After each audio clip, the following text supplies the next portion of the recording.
Sa bawat tagumpay ay huwag sana nating kalimutang balikan ang mga tumulong sa ating pag-angat. Dahil ang pagtanaw ng utang na loob ay tanda ng pasasalamat. Ikaw kabarangay, sino ang tao na labis mong pinasasalamatan dahil sa tagumpay na iyong narating?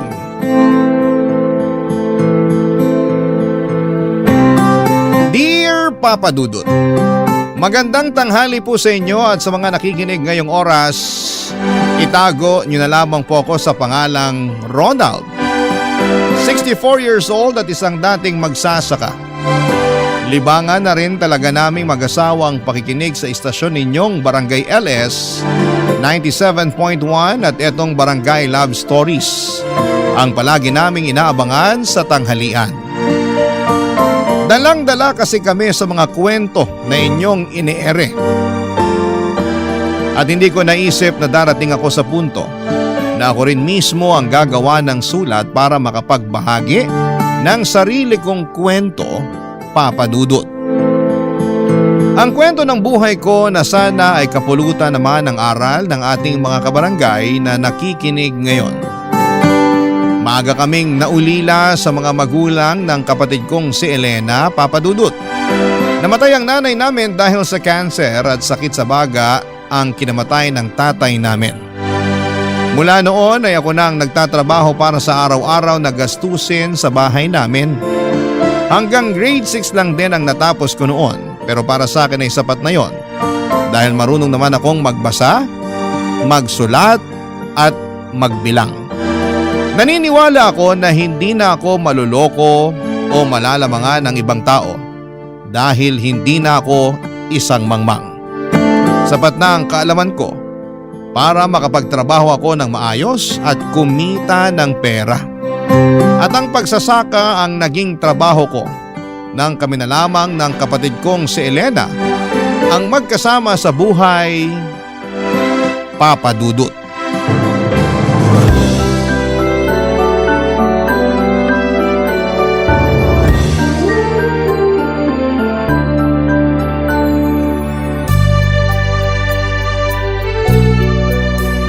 Masarap tong luto mong paksiw na bangus ngayon, Elena. Mabuti naman at nagustuhan mo ng luto ko, kuya. Palagi ko naman nagugustuhan ng mga luto mo. Uy, hindi ah. Nung nakaraan kaya sinabi mo na masyadong maalat ang niluto kong sinigang na baboy. Tapos matabang naman yung tinola ko. Kaya pakiramdam ko tuloy hindi talaga ako masarap magluto. Sinabi ko ba yon? Oo. Nako, pasensya ka na. Baka pagod lang ako kaya ako nasabi ang mga yon. Alam ko naman na lagi kang pagod kaya ayos lang, kuya. Pero masarap talaga tong paksiw na bangus. Sakto sa asim tapos hindi sobra sa luto tong isda. Humingi kasi ako ng tip kay Ate Marlene kung paano ba mapapasarap ang mga niluluto kong pagkain. Magaling pala siyang magluto. Ay oo! Kaya nga yung mga kasamahan ko dito sa palayan, sa kanila ng nanay niya palagi kumukuha ng tanghalian. Sulit ang bayad kasi bukod sa masarap ang lasa, marami pa sila magbigay ng ulam at kanin. Mabait talaga yun si Ate Marlene tsaka yung nanay niya, no? Sinabi mo pa. Kaya marami silang kaibigan sa palayan. Karamihan yung mga asawa rin ng mga katrabaho ko doon. Sila-sila yung madalas na magkakasama at magkakakwentuhan. Ikaw ba, kuya? Kailan mo planong pakasalan si Ate Marlene? Bakit naman biglang napunta dyan ang tanong mo? Siyempre, kasi nasa tamang edad na kayong dalawa. Alam ko yung mga ganyang edad nagsisimula ng bumuo ng sarili nilang pamilya. Kaya dapat, kayo rin ni Ate Marlene, pinagpaplanuhan nyo na yung mga tungkol sa bagay na yun. Ilang taon na rin kayong magkarelasyon. Hindi biro yung pinagdaanan yung dalawa kasi 'di ba? Ayaw sa'yo nun ng tatay niya pero ngayon mabait na ang mga magulang niya sa'yo. Nakita kasi nila na seryoso ako sa panliligaw na ginawa ko noon kay Marlene. Pinatunayan ko sa kanila kung gaano ko kamahal ang anak nila. Kaya nagawa rin nila akong tanggapin. Kaya nga dapat pakasalan mo na siya, Kuya Ronald. Alam mo ikaw, kesa kung ano-ano yung sinasabi mo dyan, ikaw naman ang tatanungin ko. Kamusta na ba ang pag-aaral mo? Aba syempre, ayos lang kuya. Hindi madali pero hindi naman ako sobrang nahihirapan. Alam ko naman yan dahil sa ating dalawa, ikaw lang ang nagmana ng katalinuhan sa mga magulang natin. Uy, hindi naman kuya. Nagkataon lang na nagsakripisyo ka para matuloy ko ang pag-aaral ko. Pero kung papipiliin man ako kung pagsasaka o pag-aaral sa kolehiyo, mas gusto ko pa rin na magsaka na lang kaysa mag-aral ulit. Mas gusto ko na yung katawan ko napapagod sa pagtatrabaho kaysa yung utak ko sa pag-aaral. Hindi ko na nga yata kayang gawin yung ginagawa mong pag-aaral sa madaling araw. Minsan nga, nag-aalala na rin ako kasi baka magkasakit ka na sa pagpupuyat na ginagawa mo. Hindi ko naman pinapabayaan ang katawan ko kaya hindi mo kailangan mag-alala sa akin. Tsaka, ayoko lang din sayangin yung perang pinaghihirapan mong kitain para sa pag-aaral ko. Gusto kong ipakita kung gaano ko pinapahalagahan ng bawat sentimo ng perang binibigay mo sa akin. Basta alagaan mo lang ang sarili mo at mag-aral ka na mabuti. Kapag alam ko na ginagawa mo yon, kahit papano hindi ko nararamdaman ang pagod sa katawan ko. Yun naman talaga ang palagi kong ginagawa. Alam ko dahil malaki ang tiwala ko sa'yo. Kuya Ronald, salamat ha. Para saan? Sa pagsasakripisyo at pagtatrabaho mo para sa akin. Kuya mo ko, kaya responsibilidad kita. Huwag kang mag-alala. Hindi ko talaga sasayangin lahat ng ginagawa mong pagsusumika para sa akin. Kaya alagaan mo rin ang sarili mo ha, kuya. Palagi kong ginagawa yon kasi kailangan kong tuparin ang pangako ko kina nanay at tatay. Nangako ko sa kanila na gagawin kong lahat para makapagtapos ka ng kolehiyo. Pangarap kaya nila yon. Kaya salamat din Elena. Salamat kasi hindi mo ko binibigyan ng kahit na anong sakit ng ulo. Papadudot, may mga oras na nakakaramdam din ako ng pagod noon dahil sa responsibilidad na nasa mga balikat ko. 15 years old pa lamang ako nang magsimulang humina ang katawan ni tatay, kaya noon pa man ay ako na ang kumakayod para sa pamilya namin. Maaga akong natuto na magbanat ng buto at magtrabaho sa bukid. Nagsimula ako sa pagtulong-tulong lang sa pagbubuhat ng mga sako ng palay. Hanggang sa ako na rin ang nagtatanim ng mga palay sa lupa na pagmamay-ari ng kaibigan ni tatay. Papadudot, hindi madali ang trabaho na yon, lalo na para sa patpatin ko na katawan na maagang nabatak sa mabigat na trabaho. Mabuti na lamang at kahit papaano ay nakikita ko na hindi nasasayang ang perang pinaghihirapan ko dahil pinagbubuti ng kapatid kong si Elena ang pag-aaral niya. Kasintahan ko pa nga lang pala noon si Marlene at siyang madalas na nakakausap ko tungkol sa mga hinaing ko sa buhay. Hindi naman ako nagrereklamo sa pagtatrabaho ko noon para sa kapatid ko. Pero minsan ay kailangan natin ang makakausap tungkol sa mabigat na bagay sa buhay natin. Para kahit papaano ay gumaan ang pakiramdam natin. Kaya naman malaki ang pasasalamat ko na kahit may mabigat na responsibilidad ako noon, ay meron din akong Marlene na palaging nandyan para gumaan kahit papaano ang pakiramdam ko, papadudot.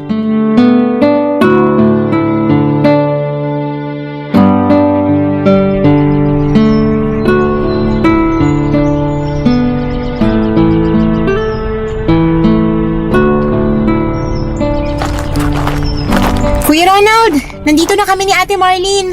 Dala na namin ang pagkain para sa tanghalian mo. Uy, tamang-tama kasi nagugutom na rin ako. Yan ba yung nadala nyo? Dito nyo na ipatong sa malita mesa na to. Sige Ronald, ilalabas ko na rin to mga plato, baso at pagkain na dala ko para sa'yo. Sakto kasi maagang nagtanghalian yung ibang kasamahan ko sa trabaho. Kaya wala nang ibang makakasabay sa atin ngayon dito sa lamesa. Pasensya na pala kung nahuli ng konti ang paghatid ko sa'yo ng pananghalian mo. Bumili pa kasi ako ng gamot ni tatay sa diabetes niya bago ako nagluto kanina. Ayos lang yun. Kamusta na pala ang tatay mo? Medyo hirap na siya maglakad dahil sa mga sugat sa binti niya. Pinauna ko na nga lang si nanay na mag-deliver ng mga pagkain kanina. Pero ang sabi ko, ako na magdadala ng para sa'yo. Lumala na pala ang mga sugat sa binti ng tatay mo. Oo, kaya nahihirapan na talaga siyang maglakad. Pero ang sabi naman ng doktor sa huling check-up niya, basta mainom ni tatay ang mga gamot niya, magiging maayos na ulit ang paglalakad niya. Mabuti naman kung ganun. Kailangan lang talaga na mas matutukan na mabuti ang pag-inom niya ng mga gamot. Oo, ako talaga ang nag-aasikaso pagdating sa bagay na yun. Buti pala, nasamahan mo si Marlis sa pagpunta niya dito sa palayan, Elena. Maaga rin kasi natapos ang klase ko kanina kaya naisipan ko na dumaan na muna kina Ate Marlene. Sakto na paalis na pala siya papunta dito kaya sumama na rin ako. Dapat nagpahinga ka na lang sa bahay. Alam ko naman na hindi ka sanay mainitan. Ayos lang kuya. Naiinip na rin kasi ako sa bahay tsaka tapos ng exam namin kaya hindi ako masyadong busy ngayon sa pag-aaral. 1 taon na nga lang pala at makakapagtapos ka na rin ng college, Elena. Oo Ate Marlene. Kaya nga excited na ako. Kasi mababawasan na yung malaking pinagkakagastusan mo kuya. Hindi yun ang dahilan. Excited na ako kasi malapit ko na matupad ang mga pangarap ni nanay at tatay. Pangarap kasi talaga nila na magkaroon sila ng anak na nakapagtapos ng kolehiyo. Magkakaroon na ng isang college graduate mula sa pamilya natin. At hindi yun mangyayari kung hindi dahil sa'yo kuya. Tama si Elena. Napakalaki ng parte mo para sa pagtupad ng pangarap ng mga magulang nyo. Sigurado ako na kung nabubuhay sila ngayon, sobrang proud sila sa pagsusumikap na ginagawa mo para kay Elena, Ronald. Ginagawa ko lang ang responsibilidad ko bilang panganay at nag-iisang kapatid ni Elena. Isa pa, nasusuklian naman yung mga pagod ko dito sa bukid dahil sa matalino kong kapatid. Matalino at magandang kapatid mo Kuya Ronald. Oo nga pala, nasa langit rin natin ang pagiging pogi at maganda. Aba, syempre. Kaya nga sinagot ni Ate Marlene yung panliligaw mo sa kanya kasi nagagwapuhan din siya sa'yo. Di ba tama ako Ate Marlene? Bakit naman napunta sa akin ang usapan na to? Ako kasi ang topic kanina pa kaya dapat na maiba naman. Kung gusto nyo, pwede rin natin pag-usapan kung kailan ba kayo magpapakasal ni Kuya. Tumigil ka na nga. Kung ano-ano yung sinasabi mo. Ang bata-bata mo pa pero pag-aasawa na kagad yung gusto mong pag-usapan natin dito. Hindi naman para sa akin yung topic, Kuya Ronald. Kung hindi, para sa inyo ni Ate Marlene. Curious lang talaga kung kailan kayo magpapakasal. Sa totoo lang, hindi pa namin napag-uusapan yan ni Marlene. Dahil ba sa akin? Hindi. May responsibilidad pa kasi si Marlene sa mga magulang niya. Tama ang kuya mo. Hindi naman kami nagmamadali pareho. Ang mahalaga, alam namin na mahal namin ang isa't isa. Sapat na muna yon sa ngayon. Dahil sigurado naman kami na darating ang araw na magsisimula din kami ng buhay na para sa aming dalawa. Papadudot noong nabubuhay pa ang mga magulang namin ni Elena. Alam ko na siya talaga ang paborito ng mga ito. Mas minamahal at inaalagaan siya kasi bunso at babae siya. Narinig ko pa noon na siya raw ang mag-aahon sa amin sa kahirapan. Kaya nga sa aming dalawa ay mas pangarap nilang mapagtapos ito ng pag-aaral. Ganon pa man ay kahit kailan ay hindi ako nagtanim ng kahit na anong sama ng loob sa kapatid o mga magulang ko. Kahit pa nga ang huling habilin ni na tatay at nanay noon sa akin bago sila pumanaw ay alagaan kong mabuti, proteksyonan at pagtapusin ko ng pag-aaral ang kapatid kong si Elena. Hindi naman ako umaasa noon na may aahon ako ni Elena sa buhay na meron ako sa oras na mapagtapos ko na siya ng pag-aaral. Hindi ako naghihintay ng kahit na anong kapalit mula sa kanya, Papa Dudut.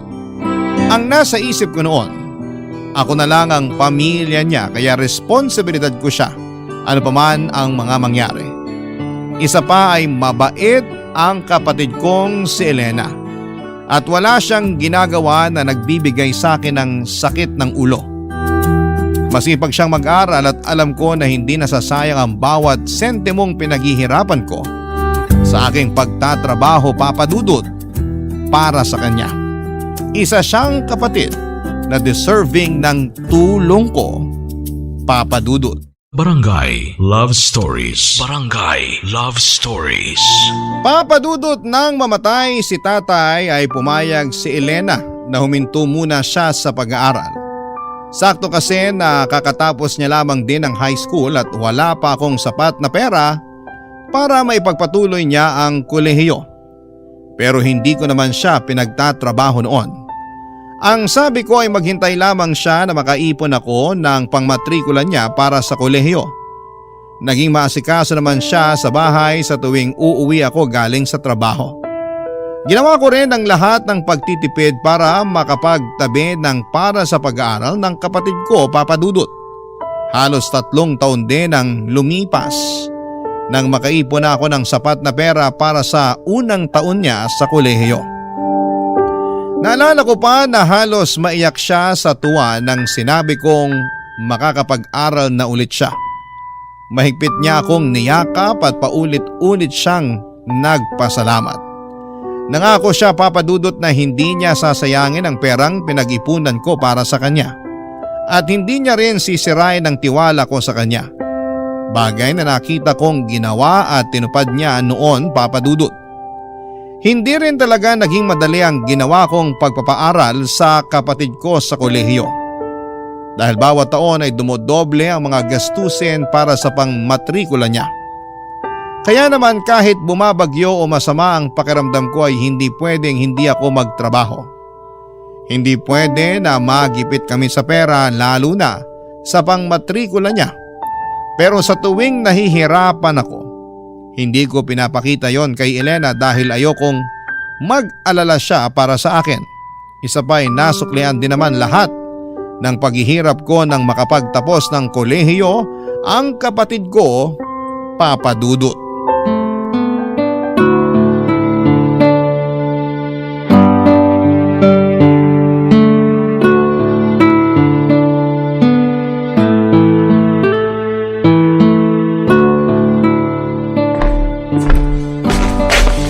Nandito ka lang pala sa kusina, Kuya Ronald. Tinitingnan ko lang kung marami pa ba itong pagkain na nandito para sa iba pang bisita na darating mamaya. Marami pa yan, Kuya. Ilan lang naman yung kumakain sa sala ngayon, tsaka yung darating pa mamaya.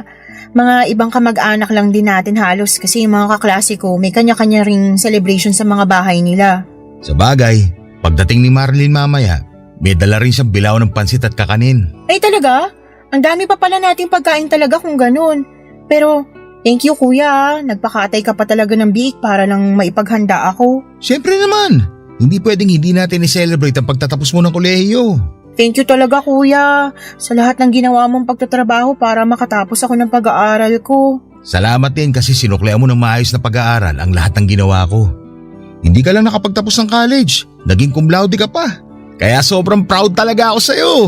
Ginawa ko talaga yun para sa'yo kasi ayun lang ang kaya kong ibigay na kapalit para sa lahat ng pagpapakapagod mo para sa akin.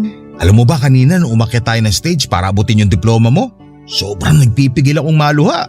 Kaya palang sabi mo kanina, sinisipon ka kaya pa na yung pagsinghot mo. Oo, buti nga napigilan ko ang sarili ko na maluha kanina kahit mahirap. Sobrang saya kasi talaga ng nararamdaman ko lalo na nung malaman ko na cum laude ka pala. Hindi ko talaga kaagad sinabi sa'yo para masurpresa kita. Gusto ko kasi na ibigay yun na regalo sa'yo. At nagawa mo yun, Elena. Yun ang pinakamasayang regalong natanggap ko sa buong buhay ko. Basta, ako naman ang babawi sa'yo, Kuya. Hindi mo kailangan gawin yun. Susuklian ko lahat ng ginawa mong pagsasakripisyo para sa akin. Gagawin kong mas magaan ang buhay para sa ating dalawa. Unahin mo muna ang sarili mo bago ako. Basta, nandito lang ako palagi para suportahan ka sa mga plano mo. Kasama ba sa mga susuportahan mo sa akin yung plano kong pagluwas sa Maynila? Itutuloy mo na ba talaga yun? Oo, kasi sa susunod na buwan, luluwas na rin ng Maynila yung kaklase ko na kasabay kong gumraduate. Sabay sana kami maghahanap ng trabaho doon. Sa Maynila din kasi nakatira ang tita niya kaya may matutuluyan kami doon. Napakalayo ng pagkakaiba ng buhay sa Maynila dito sa probinsya natin. Kahit hindi pa ako nakakapunta ng Maynila, alam ko na maraming adjustment ang kailangan kong gawin. May tiwala ka naman sa akin, 'di ba? Oo naman siyempre. Malaki ang tiwala ko sa'yo. Pero doon ako kinakaba sa mga taong makikilala at makakasama mo sa Maynila. Baka kasi kung anong gawin nilang hindi maganda sa'yo. Kuya, hindi na ako bata. College graduate na nga ako, 'di ba? Tapos cum laude pa. Masyado kasing malayo ang Maynila. Hindi kita mapoprotektahan sa oras na may mangyaring masama sa'yo. Alam ko kung paano dapat naalagaan at protektahan ang sarili ko. Kaya huwag ka na masyado mag-alala sa akin. Pero kung sakali, may makukuha ka rin namang maayos na trabaho dito sa probinsya natin. Oo, pero sigurado akong maliit lang din ang kikitain ko dito. Yung iba nga, 'di ba, nahihirapan pang maghanap ng trabaho dito sa atin at ayoko na mangyari sa akin 'yun. Isa pa, Kuya, pakiramdam ko kasi nasa Maynila ang trabaho na magiging daan para maging mas maayos ang buhay natin. Marami akong plano para sa ating dalawa at sa bahay na 'to. At naniniwala ako na matutupad ko 'yon sa oras na sa Maynila na ako makahanap ng trabaho. Ay, Sana suportahan mo pa rin ako sa desisyon ko na to. Siyempre naman. Mahirap para sa akin na magkalayo tayong dalawa. Pero ayoko naman maging hadlang sa mga pangarap mo. Salamat, kuya. Wala yun. Basta kapag nahirapan ka dun, umuwi ka kagad dito sa atin. Palaging bukas ang bahay na to para sa'yo. Papa Dudut, ayoko sanang sumang-ayon sa gusto ni Elena na sa Maynila siya maghanap ng trabaho. Pero matagal na niya talagang plano yon. Hindi pa ako nakakarating noon ng Maynila pero alam ko kung gaano kagulo sa lugar na yon. Marami na akong kakilala na kamag-anak o kapitbahay namin na lumuwas ng Maynila at nasira lamang ang kanilang mga buhay.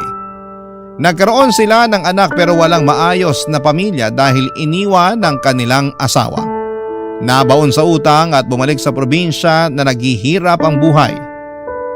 Hindi naman sa wala akong tiwala sa kapatid ko dahil alam ko kung gaano siya kadiskarte sa buhay at katalino. Hindi naman siya makakapagtapos ng cum laude sa kolehiyo kung hindi siya matalino.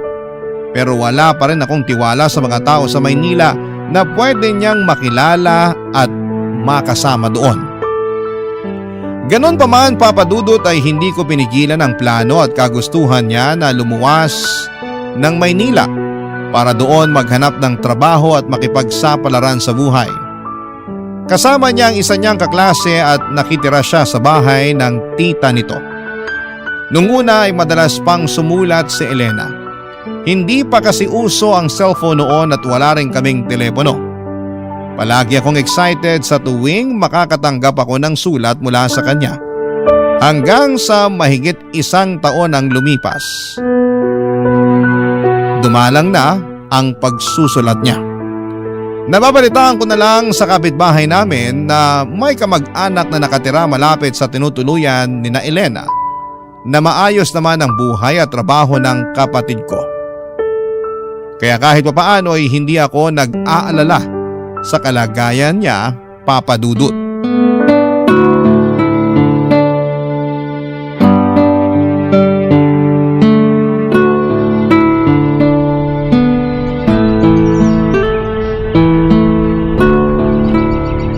Ronald!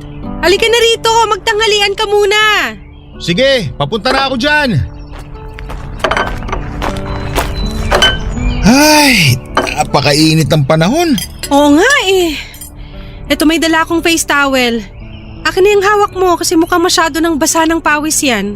Ay, salamat. Ito, iba talaga ang init ng araw ngayon kumpara nung nakaraang taon. Sinabi mo pa. Parang kada taon mas tumitindi talaga ang init ng panahon. Uminom ka muna ng tubig. Oh, Buti malamig tong dinala mong tubig para sa akin. sinadya ko talaga yan. Kasi alam ko na ibang pagod mo ngayon dito sa bukid. Galit na galit kasi talaga yung araw oh. Kahit nga nakapayong ako habang naglalakad kanina papunta rito, pakiramdam ko napakalapit lang ng araw sa nilakaran ko. Oh, eto na ang plato mo na may kanin at binagoong ang baboy. Salamat, Marlene. Mukhang mapaparami ako ng kain ngayon kasi binagoong ang baboy pala tong niluto mo ngayon para sa akin. Alam ko kasi na paborito mo yan. At isa pa, matagal na akong hindi nakakapagluto ng ganyan. Kilalang kilala mo na talaga ako ah. Aba syempre naman kasi mahigit 3 taon na tayong magkarelasyon. Kaya kabisado ko na ang maliliit at malalaking detalye na tungkol sa'yo. Nakakatuwa nga kasi parang kailan lang nung unang beses ako umakyat ng ligaw sa bahay niyo. Naalala ko pa yan, Ronald. Kasi kahit malamig ang gabi noon, napansin ko na walang tigil ang pamumuo ng pawis sa noo at leeg mo. Kinakabahan kasi talaga ako. Dahil kilala nga ang tatay mo sa pagiging masungit at istrikto na forma sa lugar natin. Pero mabait naman si tatay nung nakausap mo na siya, di ba? Mabait naman. Hindi ko lang maiwasan na kabahan sa umpisa. Kasi talagang matalim ang tingin niya sa akin noon. Ano ka ba? Ganun talaga ang mata ni tatay kasi singkit siya. Nagbibiro lang naman ako. Pero alam mo kung ano yung mas nakakakaba? Ano? Nung araw na sasabihin na natin sa mga magulang mo na may relasyon na tayong dalawa. Naalala ko rin yan. Kasi halos maiyak pa nun si nanay. Akala kasi nila magpapakasal na tayong dalawa. Ganun na nga. Pinaliwanag ko naman na malayo pa yun sa plano natin. Dahil gusto ko na hindi magsabay ang responsibilidad ko sa'yo at sa kapatid ko. Ayokong madali ng mga bagay sa buhay ko. Kasi alam ko na pwedeng pati ikaw mahirapan kapag nagpadalos-dalos ako pagdating sa mga desisyon na ginagawa ko. Pakiramdam ko nga, yan ang dahilan kung paano mo nakuha ang tiwala ni tatay. Kasi alam niyang responsable ka pagdating sa paggawa ng mga desisyon. Mabuti kasi kung ako lang ang mahihirapan. Maapektuhan din kasi yung kapatid ko at yun ang ayokong mangyari. Teka, kumusta na pala si Elena? Mukhang maayos naman siya. Nagpadala na ba ulit siya ng sulat sa'yo? Hindi pa nga eh. Talaga? Oo.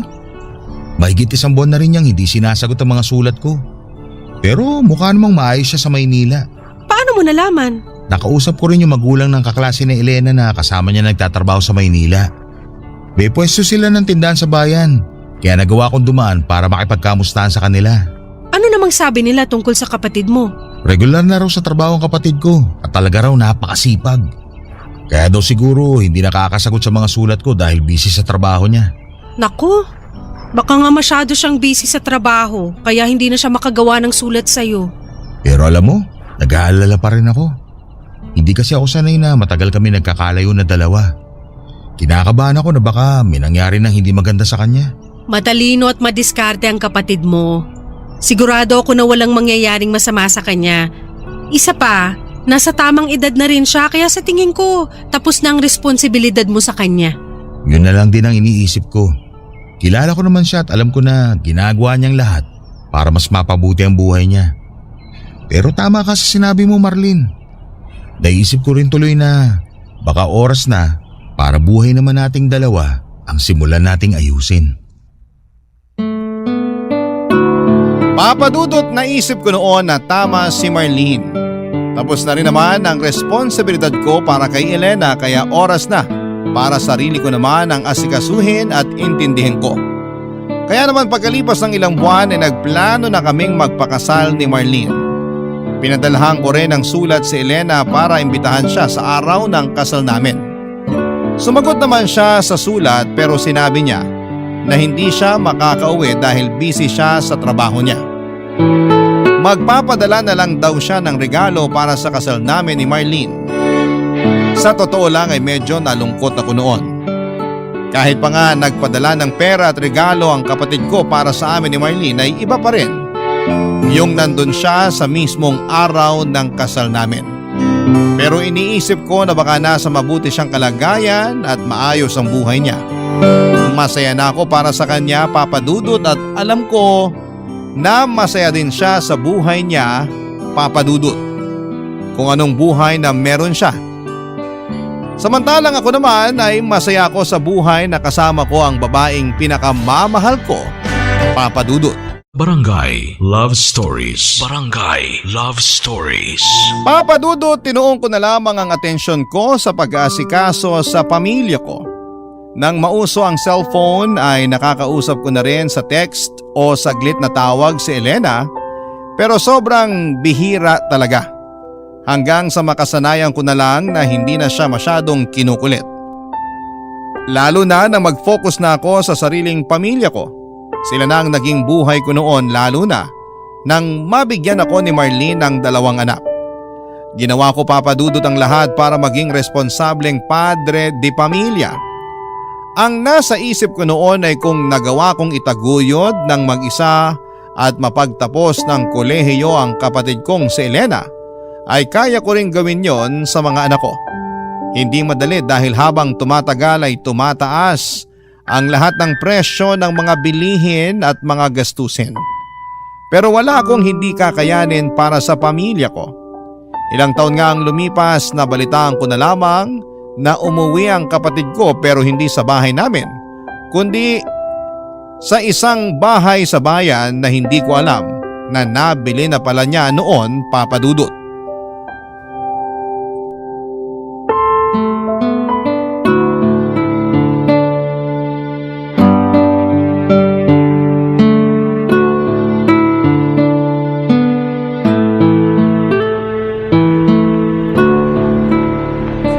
Alam ko, malapit na dito yung address ng bahay ni Elena. Medyo nakakaligaw sa lugar na to, no? Oo nga eh. Maluwag kasi yung kalsada dito, pati na yung bakuran ng bawat bahay. Kaya nakakalito rin talaga maghanap ng address. Pero ang laki ng mga bakuran at bahay dito, ha? Napansin ko rin yan. Mahal siguro kahit maliit na lote lang dito. Mukha nga, Ronald. Halatang asensado na talaga ang buhay ng kapatid mo. Natutuwa nga ako kasi kahit matagal na akong walang naging balita mula sa kanya, nakita ko naman talagang naging maayos ang buhay niya. Mabuti nga kahit paano natuto ka na rin gumamit ng cellphone. Pinag-aralan mo talaga mula nung makuha mo ang number ni Elena doon sa magulang ng dati niyang kaklase. Oo, kasi mas mabilis ang komunikasyon doon kaysa sulat. Ayun nga lang, hindi rin masyado nagre-reply tong si Elena kapag nagte-text o nangungumusta ako. Pero alam ko naman busy siya, kaya nga ilang taon na rin siyang hindi nakakauwi dito sa probinsya natin. Sa tingin mo, Ronald, ayos lang talaga na pumunta tayo ngayon sa bahay niya? Oo naman, narinig mo naman yung sabi ng kapitbahay natin kanina. Ngayon daw yung pa-house blessing ni Elena sa nabili niyang bahay. Nagtataka lang ako kasi hindi man lang siya nag-text sa'yo na nakauwi na pala siya ng probinsya, na kumuha na pala siya ng bahay at may pa-house blessing pala siya ngayon. Nabanggit niya naman yun sa akin dati. Alin sa mga sinabi ko? Yung plano niya na pag-uwi dito sa probinsya natin. Kailan niya naman nabanggit yun? Matagal na rin siguro, may ilang buwan na nakakalipas. Nakalimutan ko lang sabihin sa'yo. Pero sana, sinabi niya rin yung tungkol sa pagbili niya ng bahay. Kita mo nga, pati ikaw nagulat nang malaman mong nakauwi na siya at doon na siya dumiretso sa bagong bahay niya. Ang buong akala pa naman natin doon siya sa bahay natin titira. Hayaan mo na kasi mukhang marami rin talaga siyang inaasikaso bago siya umuwi dito sa probinsya. Ang mahalaga, makikita na ulit natin siya. Sa susunod na punta natin, isama natin ang mga bata. Sigurado ako na sabik na rin si Elena na makita at mayakap niya ang mga pamangkin niya. Teka, mukhang nandito na tayo. Ito na ba yung bahay niya? Oo, nakasulat dito sa gate yung address na binigay ng kapitbahay natin. Mukhang ito na nga kasi kita mula sa mga nakabukas na bintana na maraming tao sa loob ng bahay. Tara, pumasok na tayo. Ronald, sandali lang. O bakit? Anong problema? Dito na lang muna tayo sa may gate. Tapos i-text mo na lang si Elena sa cellphone niya. Naku, wala na akong load na pantext o pantawag sa number niya. Pumasok na tayo kasi sigurado naman ako na inaasahan niya rin ang pagdating natin. Pero kasi baka lang… Parang si Elena yung lumabas ng bahay na nakabistidang asul ah. Si Elena nga! Elena! Elena! Si Kuya Ronald mo to! Kuya Ronald? Oo, ako nga to! Kasama ko si Ate Marlene mo! Teka lang, puntahan ko na kayo dyan sa may gate. Sabi sa'yo, di ba? Welcome na welcome tayo sa bahay ng kapatid ko. Elena, kapatid ko! Sobrang namiss kita. Payakap nga ako. Pasensya na, hindi ko napigilan ang sarili ko na yakapin ka. Ayos lang, Kuya Ronald. Kumusta pala kayo? Ayos lang kami ng hipag mo. Yung dalawang pamangkin mo, hindi lang namin naisama kasi pumasok sa school. Ikaw, Elena, kumusta ka na? Eto, medyo tumaba pero maayos naman ako. Maayos naman ang buhay ko. Halata nga na maayos ang buhay mo kasi malaki yung bahay na nabili mo. Pinag-ipunan ko talaga yan. Tapos sakto naman na nag-abroad na yung dating nakatira dyan kaya naibenta sa akin na mas mababang halaga. Paano niyo pala nalaman kung saan ako nakatira? Yung nanay ng dati mong kaklase na kasabay mo lumuwas na Maynila noon, ang nagsabi sa akin at nagbigay ng address mo. Nabanggit niya nga rin na ngayon yung pa-house blessing mo eh. Oo, pero tapos na yun kanina pa. Pero kuya, Ate Marlene, pasensya na kung hindi ko muna kayo maiimbita sa loob ha.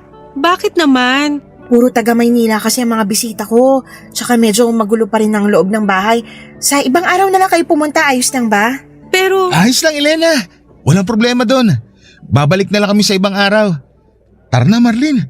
Umuwi na tayo at baka abutan tayo ng gabi sa daan. Papadudot matagal bago ako natutong gumamit ng cellphone noon. Pinilit kong pag-aralan yon nang makuha ko ang number ni Elena. Doon kami ulit nagkaroon ng komunikasyon pero bihira pa rin siyang mag-reply sa mga text ko. At mula nang mabalitaan kong umuwi na ng probinsya namin si Elena ay hindi na talaga ako mapakali. Sobrang sabik na kasi akong makita siya noon dahil ilang taon na rin akong walang naging balita sa kanya. Kaya naman hindi ko na napigilan ng sarili ko na puntahan siya sa address ng bagong bahay niya na nakuha ko. At nang makita ko siya, hindi ko na nga napigilan ang mayakap siya. Naramdaman ko na medyo nailang siya sa akin Dahil syempre ilang taon na kaming hindi nagkita at magkasama. Kaya naman sinunod ko na lamang ang pakiusap niya na sa ibang araw na lamang kaming dumalaw sa kanya dahil may iba siyang bisita noon sa bahay nila.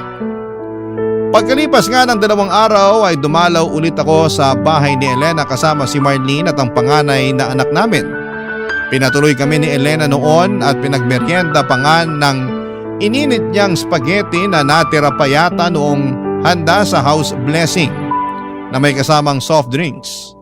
Napakalaki talaga ng pinagbago ng itsura ng kapatid ko at masasabi ko na talagang umasenso na ang buhay niya. Dahil kompleto halos ang appliance sa loob ng bahay niya. Nagkamustahan kami at sinabi niya na doon na raw siya ulit sa probinsya namin maninirahan dahil balak niyang magtayo ng malaking grocery store. Nagulat din ako papadudot nang sabihin niya na kung papayag raw ako ay plano niyang pag-aralin ang panganay kong anak ng grade 4. Sasagutin niya lahat ng baon, gamit at kung ano paman ang kailangan ng anak ko. Nagdalawang isip ako pero sa huli ay pumayag ako sa gusto niyang mangyari. Maayos naman ang naging usapan namin na doon muna sa kanya titira ang anak ko kapalit ng pagpapaaral niya dito. Nakakadalaw pa kami sa kanya noong unang mga linggo at buwan. Hanggang sa isang araw na dumalaw ulit kami doon ni Marlene ay nagulat ako nang makita ko na hinahampas at sinasabunutan ng kapatid ko ang anak ko. Hindi po ako makapaniwala sa mga nakita namin. Kaagad kong hinila ang anak ko at sinabi kong mauna na siya sa sakay ng tricycle at doon na lamang kami hintayin ng nanay niya, Papa Dudut.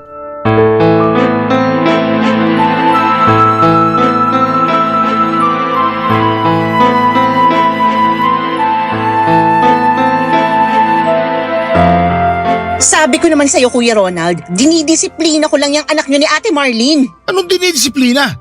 Halos mabugbog mo ng anak namin. Hindi ko siya binubugbog. Bakit ba kasi nagawa mo yun sa bata? Dahil tatanga-tanga yung anak nyo pagdating sa paglalaba.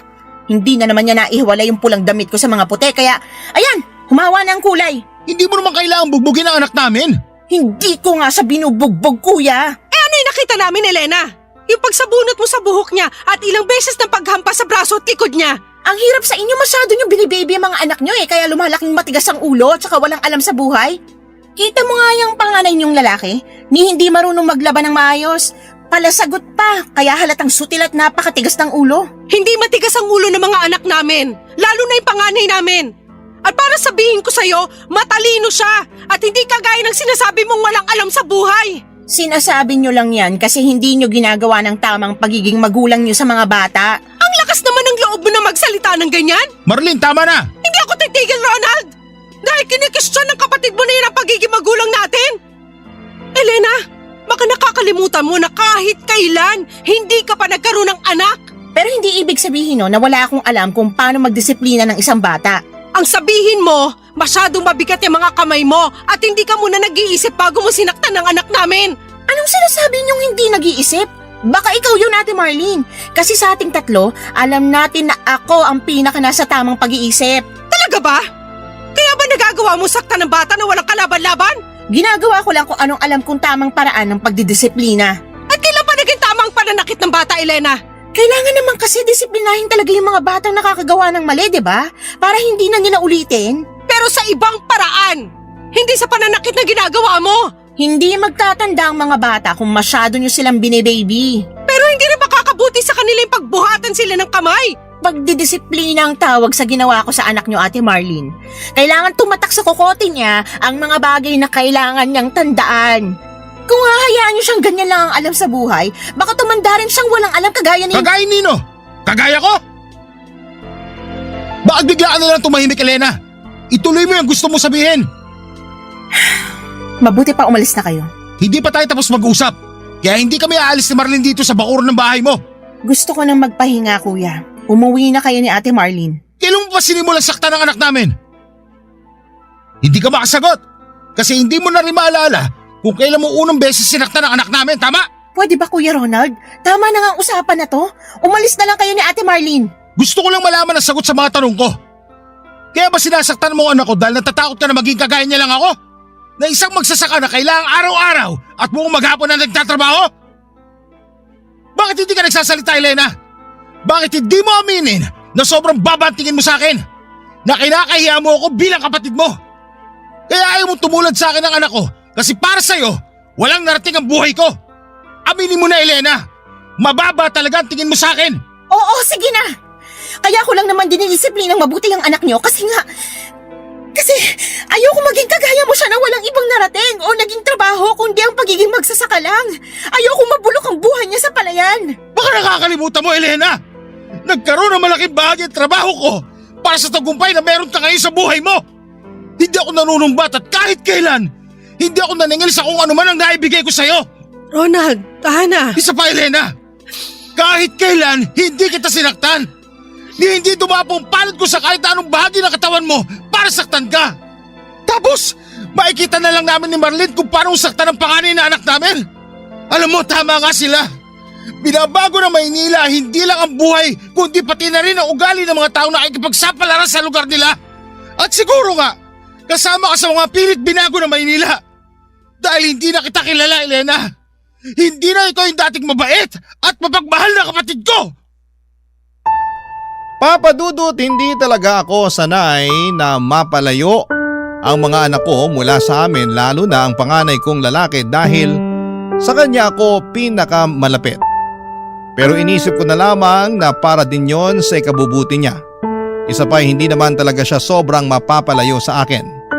Sa bahay ni Elena na nasa bayan lamang siya titira na isang jeep at isang tricycle lang naman ang layo mula sa amin.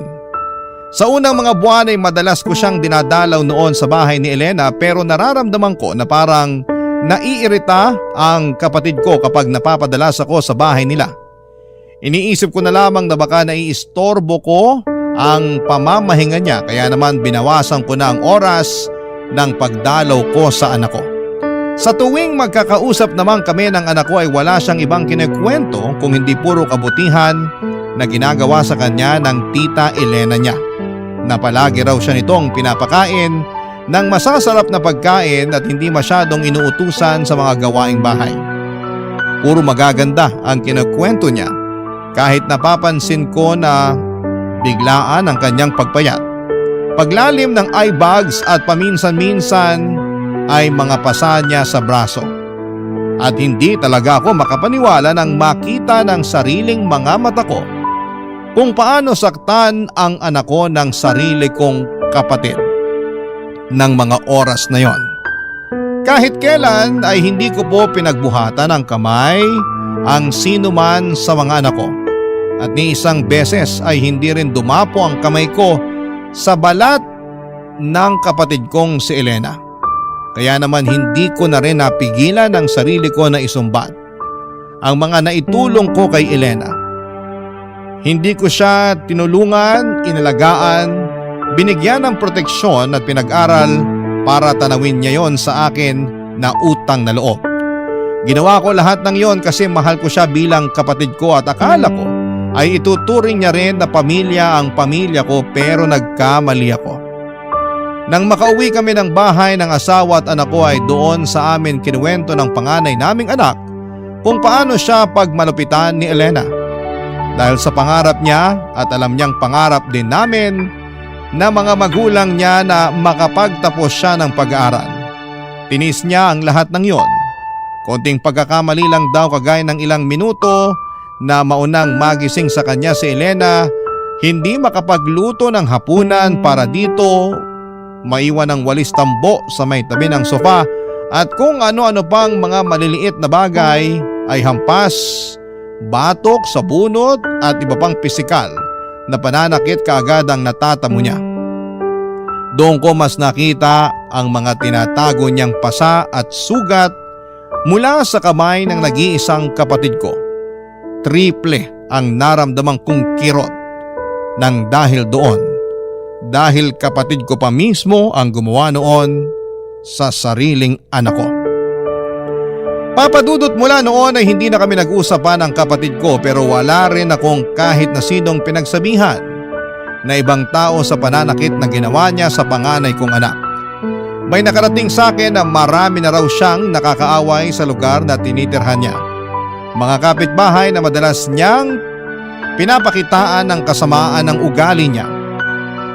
Pagtatapon ng basura sa gilid ng mga bahay nito, pagpapatugtog ng malakas sa madaling araw, at pag-iingay ng mga bisita niyang galing Maynila. Sa totoo lang, hindi ko na rin alam kung anong nangyari sa kapatid ko, pero siguro'y nabago siya ng mga taong nakapaligid sa kanya. Umaasa po ako, Papa Dudut, na kahit paano ay may naiwan na aral itong kwento ng buhay ko.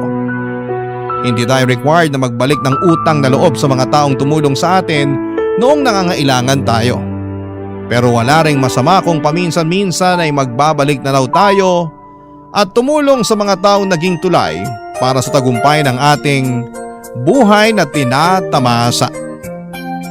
Hanggang sa muli, ako ang inyong kapuso at kabarangay forever, Ronald. Barangay Love Stories. Barangay Love Stories. Anong say mo sa Barangay Love Stories na ito? Pagkwentuhan natin sa comment section yan. Nagustuhan ng iyong napakinggan? Ituloy yan via live stream sa www.gmanetwork.com/radio.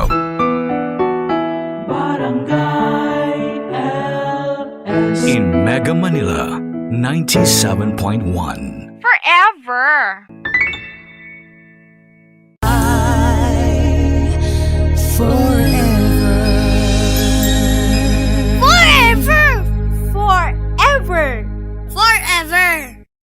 Nakakamanghang isipin at balikan ang mga panahon na hindi na siguro mararanasan ng mga kabataan ngayon. Yung mga panahon na may digmaan. Yung mga panahong walang kasiguraduhan ng buhay. Yung mga panahong lagi kang tumatakbo sa panganib dahil sa gyera. Mainam na sariwain ang mga panahong yon, lalo na kung isa ka sa mga mapalad na nabuhay sa kabila ng libu-libong taong mga namatay. At sa mga alaalang yon, may mga bagay na nagtatahi sa mga kwento natin. Mga bagay na sa unang tingin, walang halaga. Pero punong-puno pala ng makabuluhang alaala. Dear Papa Dudut, ako si Jerome, 23 years old at graduate ako ng Political Science sa isang university sa Manila at kasalukuyang nagtatrabaho sa isang PR firm sa Quezon City. Pero mahilig po ako sa history. Lalo na yung mga kwento tungkol sa mga magagaling na leaders sa buong mundo. Yung mga katulad ni Winston Churchill, Franklin Roosevelt at mga kwento tungkol sa World War I at World War II. Natutuwa ako sa mga tuwing nakakarinig ako ng kwento tungkol sa giyera o kaya nakakabili ako ng mga gamit mula sa panahon ng Hapon. Pasensya ka na kung parang nagpapaligoy-ligoy ako sa kwento ko. Pero may kinalaman ang hilig ko sa history sa kwentong isinulat ko sa inyo ngayon. Uulitin ko. Ako po si Jerome, 23 years old at ako ang unang apo sa tuhod ni Lola Caridad. 2 weeks ago ay sinelebrate namin ang birthday ni Lola Caridad. 94 years old na ang lola ko sa tuhod. Nakakalakad pa siya pero mahina na. Mas madalas na siyang nasa wheelchair niya. Payat si Lola Karing pero matalas pa rin ang pag-iisip. Siguro kasi, teacher siya dati kaya hanggat ngayon, nagbabasa pa rin siya ng mga classic na libro. Kahit yung ibang nabasa na niya dati pa. Siya lang ang cool na lolang alam ko na nakabasa ng lahat ng libro ng Twilight at pumila pa sa sinihan para mapanood ang pelikula nito kasama yung isang pinsan ko. Hindi lang sila basta pumila sa sine. Kasi ang pinilahan nila ay yung premiere showing ng pelikula. Mabuti na lamang at halatang senior na si Lola kaya lagi siyang pinauuna sa pila at walang nagrereklamo. Naa-amuse lang ang karamihan dahil ang kasabayan ni Lola sa panonood ay sobrang mga bata. At nung medyo bata pa siya, bata, ibig sabihin noong mga 85 pa lang siya, marunong siyang gumamit ng Android phone. Kaya lang ngayon, pinagbawal na ng doktor kasi lumabo na ang paningin ni Lola. Nanonood na lang siya ng mga pelikula sa malaking TV sa bahay nila sa Leyte. Si Lola Karing Papadudot ang gustong-gusto kong nakakakwentuhan palagi. Kasi para sa akin, walking encyclopedia siya pagdating sa kasaysayan ng Pilipinas. Lalo na noong panahon ng Hapon, noong 1940s. Naa-amaze ako kasi parang nabubuhay ang mga pangyayari noong kabataan niya kapag siya ang nagkukwento. At kapag nagkwento si Lola, maniniwala ka talaga kasi hindi yung kwentong barbero, kundi kwento talaga yon ng buhay niya. Naranasan niya, alam niya yung pakiramdam, yung amoy, yung takot, yung saya ng mga panahong yon. Si Lola Karing ang pangalawa sa 3 magkakapatid. Ipinanganak siya noong 1925 sa Leyte. Si Lola Andang ang panganay nila. Ipinanganak noong 1915. Pero namatay si Lola Andang noong 2005 sa edad na 90 years old.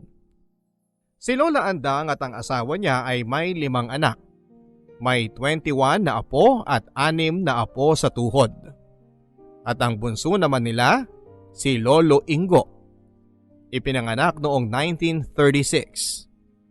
Buhay pa siya hanggang ngayon, pero base sa kwento ni Lola Karing, mukhang yung kakulitan at pagiging kumikero ni Lolo Ingo noong bata pa siya, nadala niya hanggang sa pagtanda niya.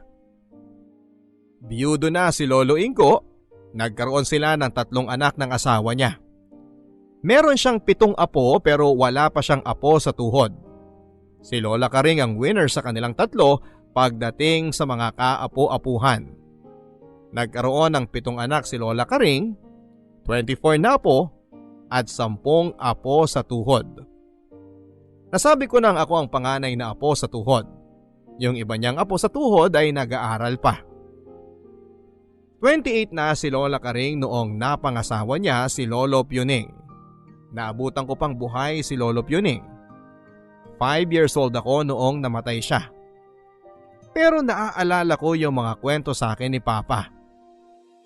Pulis kasi si Lolo Pioning, pero ang main na trabaho niya, maghatid ng mga preso mula sa Leyte papunta sa Maynila.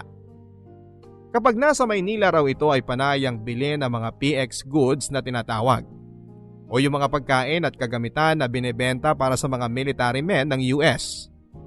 Pwede rin bumili ang mga kamag-anak ng sundalo o kaya naman ng ilang piling civilian personnel.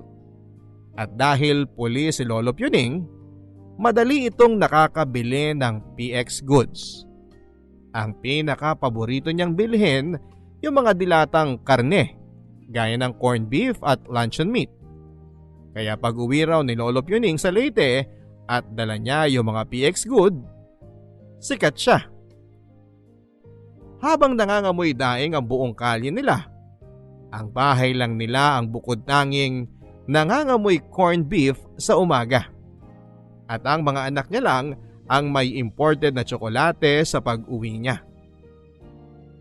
Hindi pa naikukwento sa akin ni Lola Karing kung paanong nagsimula ang love story nila ni Lolo Pioning. Pero sa tuwing nagkukwento siya sa naging buhay nila noon, masasabi ko na very sweet si Lolo Pioning sa kanya. Kasi tuwing lumuluwas ng Maynila si Lolo Pioning, siya lang ang bukod tanging public school teacher na may rose sa table. Ang pangako lagi ni Lolo Pioning sa kanya, bago raw malanta ang rosas, nakabalik na siya sa piling ni Lola Karing. At tumutupad siya palagi sa pangakong yon. Sa 7 anak ni Lolo Pioning at Lola Karing, 2 ang babae at 5 ang lalaki. Yung dalawang babae parehong doktor.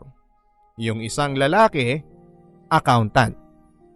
Yung kambal na anak nila ay parehong engineer. Yung panganay na lalaki, namatay dahil sa sakit. College pa lamang ito nang magka-pneumonia. Nag-aral sa ibang probinsya kaya hindi nila naagapan pa. Yung bunso nilang lalaki naman ang lolo ko, si Lolo Emil. Sabi ng tatay ko, ang lolo ko raw ang bunso pero siya ang unang nag-asawa. Kilalang playboy ng panahon niya itong si Lolo. Kaya naman kahit na byudo ng maaga, nakapangasawa pa uli at nagkaroon pa ng maraming anak. Umiiling na lang ang tatay ko kapag naririnig niyang nagkikwento ang lolo ko tungkol sa mga escapades niya sa mga babae. Sabay bubulungan ako ng tatay ko na kalahati raw sa mga kwento niya, hindi raw totoo. Pero makinig na lang daw ako at tumango kung kailangang tumango. Tumawa kung kailangang tumawa. In other words, utuin ko na lang daw ang lolo ko para mapasaya ko siya. At ginagawa ko naman. Kasi kapag napapasaya ko siya, sumasaya din ang bulsa ko. Lagi akong nakakabili noon ng burger o kaya naman ay pizza. Papa Dudut, kaya kong itrace ang family tree namin hanggang sa noong panahon ni Rizal. At yung mga picture ng pamilya namin, kabisado ko rin kung sino-sino sila. Sinasabi sa akin ni Lola Karing kung sino-sino ang mga nasa larawan kapag tinitingnan namin ang photo album nila noon. On the side ng kwento lang, bala kong i-digitize lahat ng pictures ng family namin. At yon ang isusunod kong project. Pero may isang bagay sa buhay ni Lola Karing na hanggang ngayon, nananatiling misteryo para sa amin. Isang bagay na minsang napapasama sa mga litrato noong unang panahon at ngayon. Lumang-luma na. Alam mo kung ano yon, Papa Dudut? Isang ordinaryong lata ng biskwit. Happy birthday to you. Happy birthday to you. Happy birthday, happy birthday. Happy birthday to you. Yeah, happy birthday po, Lola Karing. Happy birthday, ate. Happy birthday po. Happy birthday. Naku, salamat. Maraming salamat. Ano, Nay? Anong pakiramdam ng malapit ng maging millennial? Centennial pala. Katulad din nung isang taon, masaya pa rin. Dahil kahit minsan sa isang taon, nagkakatipon-tipon tayo. Nanay naman, hindi lang tayo isang beses isang taon nagkakatipon-tipon. Tuwing anibersaryo ng kamatayan ni tatay, nakikita tayo. Tuwing anibersaryo ng kasaldo, nagkakasama tayo. Tuwing may birthday sa pamilya, nakikita tayo. Nauubos ang pension ko kabibili ng regalo sa mga anak at apo eh. Kasi lolo, ang chick boy nyo nung bata kayo, kaya dumami ang anak nyo. Tsaka malaki naman ang pension nyo eh. 5 dekada kayo nagtrabaho sa gobyerno kaya pa easy-easy na lang kayo. Tingnan mo tong batang to. Pati pension ko pinakikialaman. Tapusin mo na lang yung pag-aaral mo. Teka. Hindi ba tapos ka na at nagtatrabaho na? Bakit hindi mo pa rin ako nililibre sa sweldo mo? Lolo naman, mas malaki ang pera nyo sa akin. Magpapalibre pa kayo. Lola Karing, yung bunso nyo, nagpapalibre sa akin eh. Wala nga akong pera. Oy, Emilio, huwag mong maapi-api itong panganay kong apo sa tuhod kung hindi sasamain ka sa akin. Nanay talaga. Bakit? Anong balak nyo? Aalisan ako ng mana. At bakit hindi? Ano ipapamana nyo? Yung lumang lata ng biskwit na palaging nasa tabi nyo? Hindi valid na. Ikaw rin, baka magsisi ka. Hindi ako magsisisi kasi wala namang laman yung latang yun eh. Puro papel lang. Nasilip ko na noon. Ay, salbahing bata ito ah. Alam nyo na mula nung maliit kami hanggang ngayong matanda na kami ng mga kapatid ko, hindi nyo pa kinukwento sa amin kung saan nyo nakuha yung lata ng biskwit na yun. Malalaman nyo rin yun balang araw. Hindi ba, Jerome, apo? Opo, Lola Karing. Ba't may nalalaman pa kayong kindata na? Bahala nga kayo. Happy birthday ulit, nanay, ha? Salamat, bunso.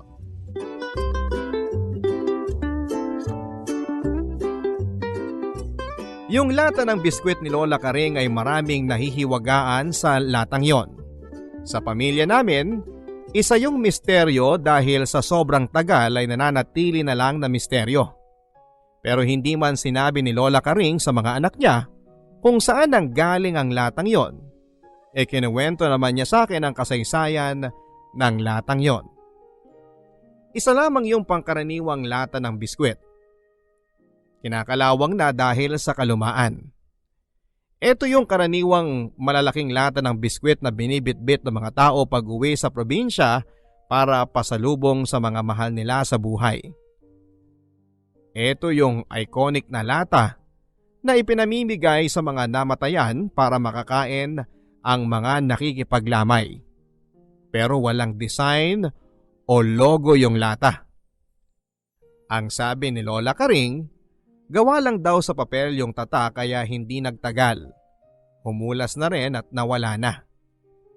Pero unang dumating sa buhay ni Lola Karing yung lata ng biskwit noong December 7, 1941. Hindi niya makakalimutan yon. Kasi December 7 nang binomba ng mga Hapon ang Pearl Harbor.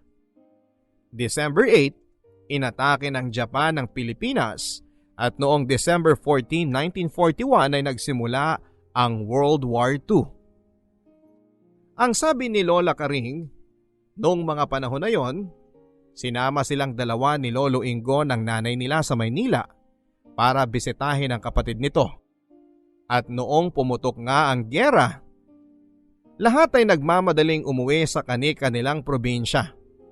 Ang pinakamabilis na transportasyon na available noon ay tren. Hindi pa nga Philippine National Railways ang tawag noon, kundi Manila Railway Company. May train tracks mula north hanggang south ang Manila Railway noon. At ang pinakamalayong biyahe nito ay sa Bicol. At dahil nga binomba ng Japan ang Pearl Harbor, nagpa siya nang umuwi ang nanay ni na Lola Karing at Lolo Ingo. 16 years old si Lola Karing noon, samantalang si Lolo Ingo naman ay 5 taon lang. Hindi makakalimutan ni Lola Karing ang araw na yon, kasi punong-puno ng tao ang istasyon ng tren sa Tutuban. Tayo na. Dahan-dahan ka. Ilagay mo yung mga gamit niyo sa taas. Hintay mo naman ako. Halika na. Maglakad lang. Dumito muna kayo ha. Bibili lang ako ng tiket natin papuntang Bicol. Karing, bantayan mo yung kapatid mong si Ingo. Huwag na malingat ka lang at mawawala yung kagad. Lalo na pag may nakikitang bago. Opo, nanay! Sandali lang ako. Babalik din ako kagad. Ingo, dito ka lang ha. Ate, gutom na ako. Gutom ka na? Ako rin eh. Ay, teka. Biskwit nga pala tong laman nitong inuupuan mong lata. Teka lang ha, bubuksan ko. Kuha tayo ng tig-isa para may laman ng tiyan natin. Penging biskwit! Huwag kang maingay. Sige ka, pag maingay ka, kukunin ka ng hapon. O, ito na, kumain ka na. Salamat, ate. Kainin mo na rin tong kinuha kong biskwit para hindi ka magutom. Ingo, wag kang aalis dito ha. Bantayan mo tong lata ng biskwit natin. Bigay ni na Chang yan. Sisilipin ko lang sandali kung pabalik na si nanay. Huwag kang mag-alala. Tanaw naman kita eh. Tayo na. Nasaan niya kaya si nanay? Ayun lang naman ang bilihan ng ticket pero hindi ko siya matanaw. Ilagay mo yung mga gamit niyo sa taas. Ayun si nanay! Nanay! Nanay! Nanay! Oy, Karing! Ito na. Nakabili na ako ng tiket. Ay naku, nagkakagulo na sila doon kasi ang balita, parating na raw ang mga Hapon dito sa Maynila. Kaya nagmamadali na ang lahat na makauwi sa kanilang mga probinsya. Naku, mabuti po pala nakabili na tayo ng ticket. Tayo na po! Nasan si Ingo? Iniwan ko lang po sandali sa tabi ng palikuran kumakain ng biskwit. Nakita ko kanina kumakain pa rin. Karing! Naku, nasaan ba ang kapatid mo? Dito ko lang po siya iniwan kanina. Bago ko kayo nakita. Nakita ko pa siyang kumakain eh. Mahabaging Diyos naman. Sinabi ko naman sa'yo, huwag mong iiwan ang kapatid mo. Sa dami ng tao dito, paano natin makikita yon? Hindi ko po sinasadya, nanay. Patawarin niyo ako. Ingo! Ingo! Saan ka na? Ingo! Ingo! Tingnan mo doon sa kabilang tren. Titingnan ko sa banda rito. Magtanong ka na rin sa mga namamahala dito sa Tutuban kung may nakita silang batang lalaki, ha? Magkita tayo dun sa bilihan ng tiket.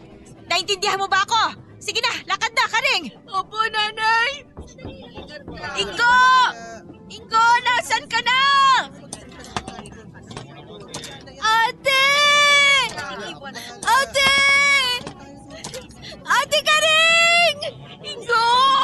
Naku, salamat sa Diyos nakita kita! Saan ka ba nagpunta? Nag-alala kami ni nanay sa'yo. Gustong kunin ng isang mama yung lata natin kaya umalis ako dun sa tabi ng palikuran. Dahil sa latang yan, tinakot mo kami ni nanay.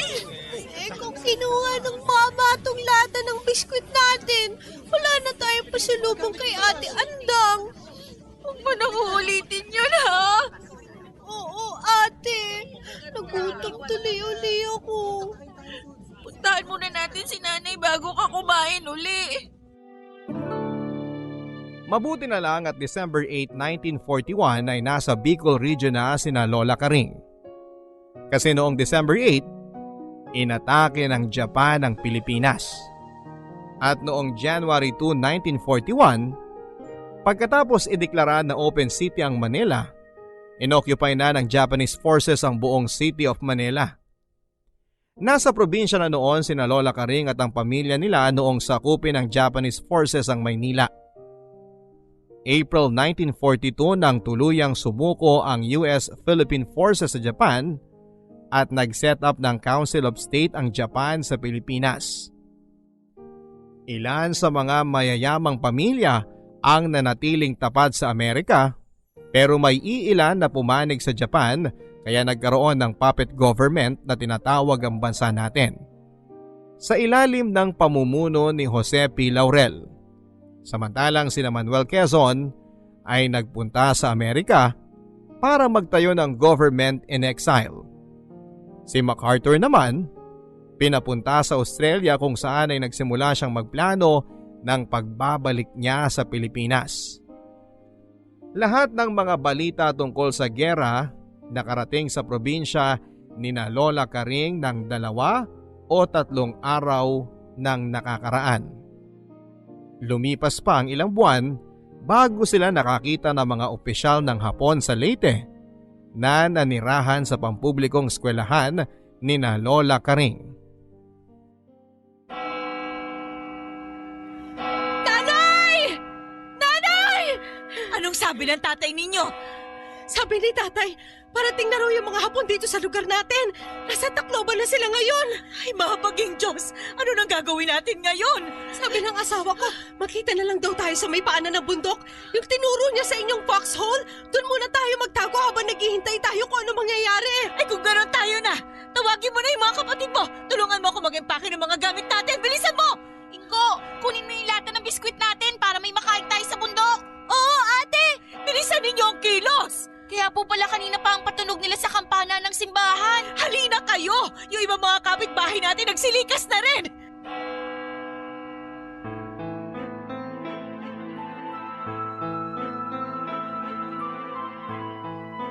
Ang sabi ni Lola Karing ng gabing yon. Takot na takot silang magkakapatid kasi alam nilang nasa paligid lang ang mga Hapon. Tinutugi sa mga gerilyang lumalaban sa kanila. At kahit babae o bata basta nakita nila sa gitna ng labanan, binabaril na lamang nila. Foxhole ang tawag sa mga kuwebang pwede nilang pagtaguan. Maliit lang ang pasukan pero pagdating sa loob ay kasya ang 2 hanggang 3 pamilya. Buntis na noon si Lola Andang sa panganay niyang anak noong nagtago sila sa foxhole. Mula sa labas ay dinig na dinig nila ang palitan ng putok at minsang mga pagsabog. Nang mga panahon na yon, kahit mga bata raw Ang sabi ni Lola Karing ay parang nasisense nila na may panganib sa paligid, kaya imbes na umiyak ay tahimik lamang sila. Si Lolo Ingo daw noon ay pinipigilan lang ang pag-iyak, pero sa tuwing may pumuputok o sumasabog, tinatakpan nito ang bibig para hindi marinig ang pag-iyak.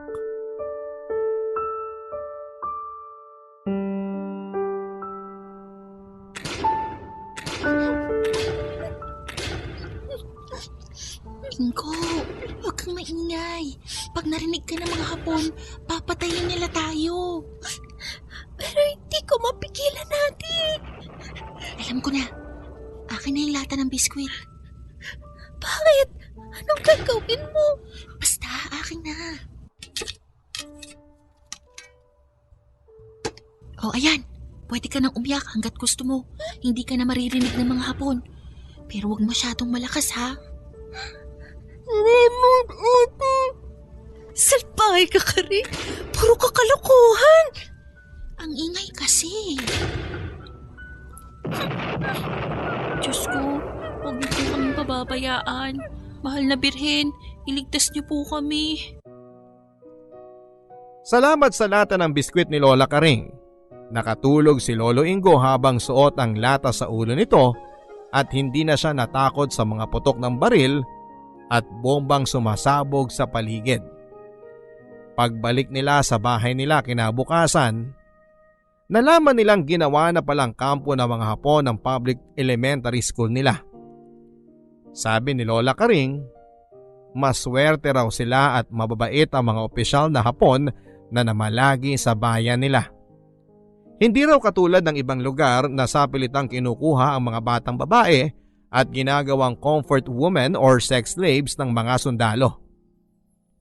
Kaya lang, natakot sila para kay Lola Andang kasi pinatawag ito ng commander ng Japanese sa lugar nila. Sinamahan ng nanay nila ang kapatid nilang si Andang para kausapin ang mga Hapon. Nakahinga lang sila ng maluwag nang malaman nila na kaya pala pinatawag ang kapatid nila para maging interpreter ng mga Hapon. Hindi marunong maghapon si Lola Andang pero mahusay siyang mag-Ingles. Pareho sila ni Lola Karing na nagtuturo ng mga bata ng Ingles. Mabuti na lang din daw at hindi nalaman ng commander na gerilya ang tatay ni Lola Karing at asawa ni Lola Andang. Kung nalaman yon, siguradong kahit na anong bait ng commander, ipapapatay silang buong mag-anak.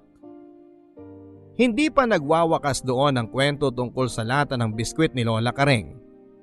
Noong 1944, pagdating ng mga puwersang Amerikano sa Palo Leyte, sa pamumuno ni General Douglas MacArthur ay nagsagawa ng parang rescue operation ang mga kasamahang gerilya ng asawa ni Lola Andang. Ingo, asa na yung lata ng biskwit? Bakit ate? Basta ibigay mo sa akin, lalagyan ko ng bagoong. Ano? Eh di mamamaho yung lata. Ang ingay mo. Basta ibigay mo sa akin. Dito nagtatago yung mga kasamahang gerilya ni tatay sa ilalim ng bahay natin. Ilalagay ko yung lata sa labas ng pinagtataguan nila para pag naamoy ng mga Hapon, hindi sila lalapit doon. Ang huhusay ng ate ko. Kaya bilisan mo na. Magpadali ka. Maya-maya lang darating na dito yung mga Hapon. Oo, ate. Nang gabing yon, nakaligtas ang 5 kasamahang gerilya ng tatay nila sa tulong ng isang lata ng biskwit na nilagyan ng bagoong nila Lola Karing. Tawa ng tawa si Lola Karing nang ikwento niya sa akin yon. Ni hindi raw lumapit ang mga Hapon doon sa lata. Agad silang tumakbo sa kabilang direksyon para maghanap. Late 1944, naganap ang Battle of Leyte Gulf kung saan ay natalo ang mga Hapon. Itinuturing ang Battle of Leyte Gulf na isa sa mga pinakamalaking naval battle ng World War II. Noong October 20, 1944, dumaong ang Allied Forces sa Palo Leyte sa pamumuno ni General Douglas MacArthur. Kasama si Osmeña bilang bagong presidente ng bansa. Kasunod ng pagkamatay ni Quezon noong August 1, 1944. nagpatuloy ang labanan sa ibang panig ng bansa hanggang sa tuluyan at formal nang sumuko ang mga Hapon noong September 2, 1945. Tuwing birthday ni Lola Karing Papadudot ay hindi pwedeng hindi dumating si Lolo Ingo kasama ang mga anak nito. Mula noong muntik nang mawala sa Tutuban Station si Lolo Ingo, naging protective na si Lola Karing sa bunsong kapatid. At kahit na matatanda na sila, inaalala pa rin nila ang isa't isa. 2 taon pagkatapos ng digmaan ay pumanaw ang nanay nila. Kasunod naman ang tatay nila. Biro nga ni Lolo Ingo, nakaligtas daw ang tatay nila sa bayoneta ng mga Hapon, pero hindi ito nakaligtas sa sungay ng kalabaw na sumuwag sa tiyan ng tatay nila na nakaharang noon sa babaeng kalabaw na tinitignan ng lalaking kalabaw. Natatawa na lang ang dalawang magkapatid kapag kinikwento yon, pero alam kong naging malungkot sila sa magkasunod na pagpanaw ng mga magulang nila. At dahil may asawa na si Lola Andang at may mga anak na rin, napunta kay Lola Karing ang pag-aalaga sa bunsong kapatid. Lalo silang naging close. Tuwing may mga assignment sa school si Lolo Ingo, si Lola Karing daw ang tumutulong sa kanya. At kung may mga problema o worry si Lolo Ingo sa buhay, si Lola Karing ang takbuhan niya at hinihingian niya ng payo palagi.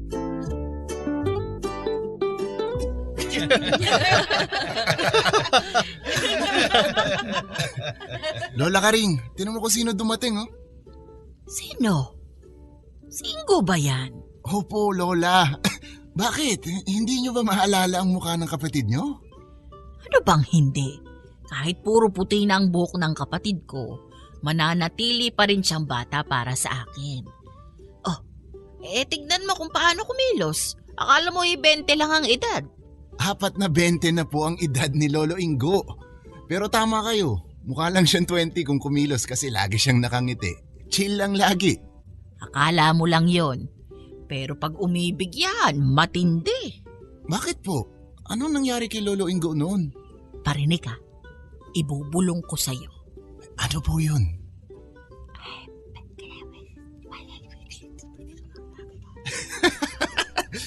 Talaga po, Lola? Oo, mamatay man ako kahit malapit na. Nakakatawa naman yun. Ate Karing, ako na naman bang ibinibida mo sa apo mo sa tuhod? Abayan nung masama, hindi naman kasinungalingan ang kinukwento ko.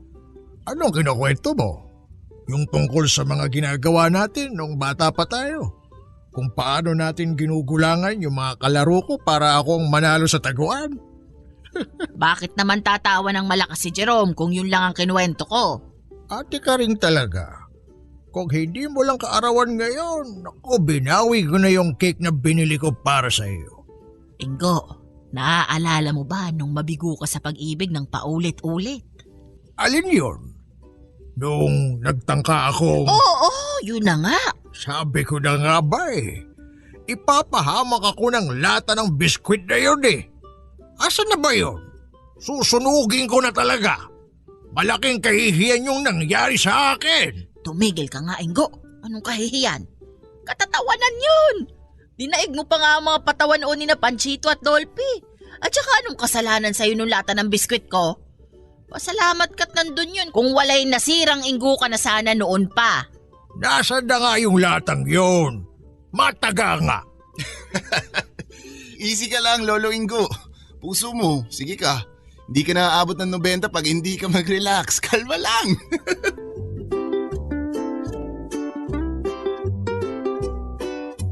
Tawa kami ng tawa ni Lola Karing ng gabing yon dahil isa na namang palang adventure ng lata ng biskwit ni Lola Karing ang nangyari kay Lolo Ingo.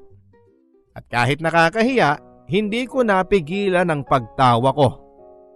Ang totoo, ang lakas ng hagalpak ng tawa ko dahil sa nangyari kay Lolo Ingo. Si Lolo Ingo noong nagbinata, ang sabi ni Lola Karing ay marubdob daw kung magmahal. Ang ibig sabihin ay dinaramdam talaga pag hindi siya sinasagot ng nililigawan niya. Pogi naman si Lolo Ingo kaya lang 5 feet lang ang taas. ang hilig pa namang manligaw ng mga babaeng matangkad sa kanya. Ang sabi ni Lolo Ingo, para daw sa improvement ng race. Kaya lang yung mga babaeng napupusuan niya, ayaw na magsimula sa kanila ang pagbabago ng kapalaran ng lahi ni Lolo Ingo. Sa madaling salita, ayaw sa kanya. 5 babae muna ang niligawan niya at pinagpahayagan niya ng pag-ibig bago niya napangasawa si Lola Ingracia. Kaso sa tuwing nababasted si Lolo Ingo, patindi ng patindi ang pagdadalamhati niya. Pagdating sa ika-5 busted, tinangka ni Lolo Ingo na magpakamatay. Pero imbis na matakot, muntik na raw mamatay sa kakatawa si Lola Karing. Kagagaling lang daw ni Lolo Ingo sa niligawan niyang nambasted sa kanya ng araw na yon. Malungkot na malungkot itong dumating sa bahay ni Lola Karing.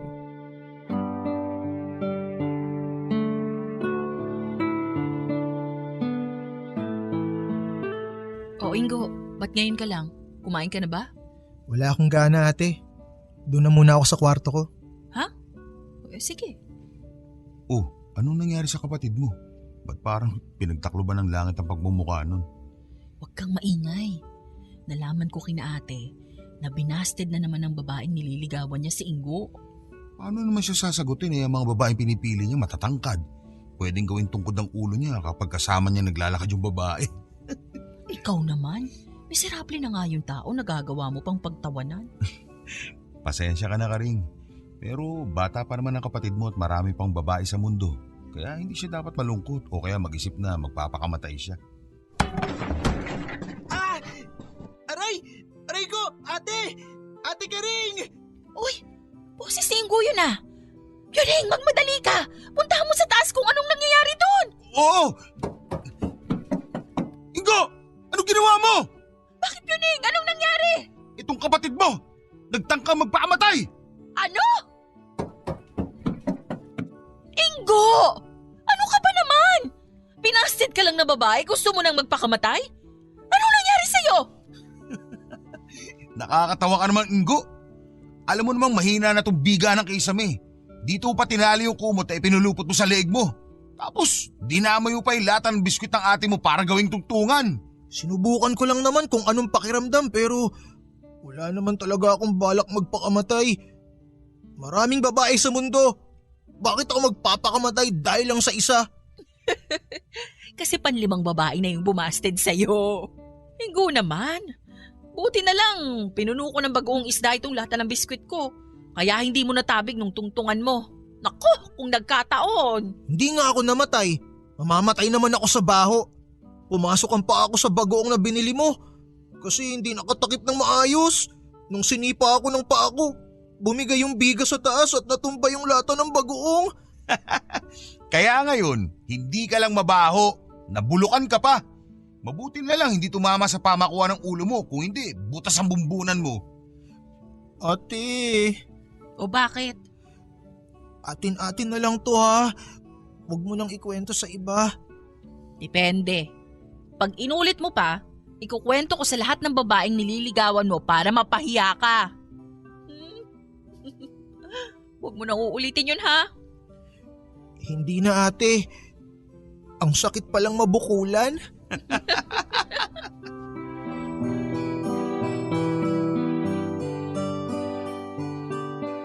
Nakakatuwang isipin na sa dami ng adventures nilang magkakapatid sa lata ng biskwit ni Lola Karing, nananatiling bata ang puso at isipan nilang magkakapatid. Sa edad na 82 at 93 ay naa-amaze pa rin ako na makita silang masaya at buhay sa kabila ng kanilang katandaan. Nasa Maynila ako nang tumama sa bansa natin ang bagyong Yolanda. November 2013 yon. Alalang-alala ako kina Lola Karing at sa mga anak niya nang tumama ang bagyo sa Leyte at nakita ko sa TV ang devastation na ginawa nito sa probinsyang kinalakhan ko.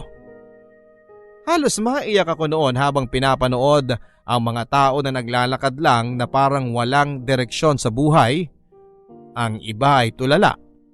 Ang iba naman ay tahimik na umiiyak habang naghahanap ng mga mahal nila sa buhay. Araw-araw inaabangan namin ang balita at baka makita sila sa TV o kaya ay may magbanggit ng pangalan nila o kaya ay isa sila sa mga sumakay ng C-130 na eroplano ng militar na naglilikas ng mga tao mula sa dinaanan ng bagyo. Pero wala kaming nakuhang balita. 5 araw pa ang lumipas bago namin nakontak ang mga tao sa Palo at nalaman naming ligtas sila. Napakrus na lamang ako at nagpasalamat na kahit dinaanan ng super typhoon ng Lola Karing ko, nananatili pa rin siyang nakatayo at hindi nabuwal. After 5 weeks ay nagpunta ako sa bayan nila. At kitang-kita pa rin ang pinsalang dinulot ng bagyong Yolanda. May mga paisa-isang bangkay pa rin sa gilid ng kalsada. Pero unti-unti nang nakakabangon ang mga tao doon. Pagkatapos ng nangyaring dilubyo ay nakita ko ang maraming bansang tumulong para makabangong muli ang Leyte. Habang pinapanood ko ang sama-samang pagtutulungang nagaganap sa paligid ko, naisip ko na siguro ay may pag-asa pang mundong ito. Marami pa ring nagkalat na kabutihan sa puso ng mga tao. Pagdating sa bahay ni Lola Karing ay kinumusta ko kaagad si Lola. Tinanong ko kung natakot siya. Ang sabi niya ay hindi raw kasi nakita niya si Lolo Pioning na umalalay sa kanya kahit malakas ang hangin at pinaupo siya sa lumang lata ng biskwit habang humahagupit ang bagyo. Lola! Lola Karing! Nasaan ka? Apo! Nandito ako! Anong ginagawa niyo dito sa tabi ng pader? Baka mabagsakan kayo na kisame! Hindi, Apo. Ligtas ako dito. Dito ako pinaupo ng Lolo Pioning mo. Ano? Naku, Lola! Ano ba sinasabi niyo? Nagdidilubyo na kung ano-ano pa sinasabi niyo! Halina kayo! Dito na kayo sa baba! Hindi gaano mataas ang tubig sa loob ng bahay kasi mataas ang lugar natin! Huwag na kayo dyan sa second floor! At baka mabagsakan pa kayo ng kung ano-ano lumilipad sa labas! Ay! Huwag mong iwan yung lata ko ng biskwit! Hayaan nyo na yan! Babalikan ko na lang pag naibaba ko na kayo! Eh, pero kailangan ko yung lata ko! Ay! Teka, kukunin ko! Ito na po, nakuha ko na. Lola Karing, kumapit ka mabuti ha. Papasanin kita sa likod habang pababatay ng hagdan. Naku, baka hindi mo ako kayanin. Ay, sa payat yung yan, imposible hindi ko kayo makayang pasanin. Sige na po.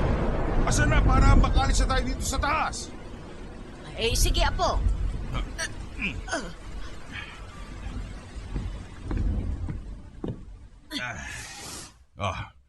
Dito lang muna kayo. At ikukuha ko kayo ng bagong damit. Basang-basa na ho kayo eh. Kukunin ko rin yung kumot nyo para hindi kayo lamigin. Salamat, Apo. Salamat, Pioning.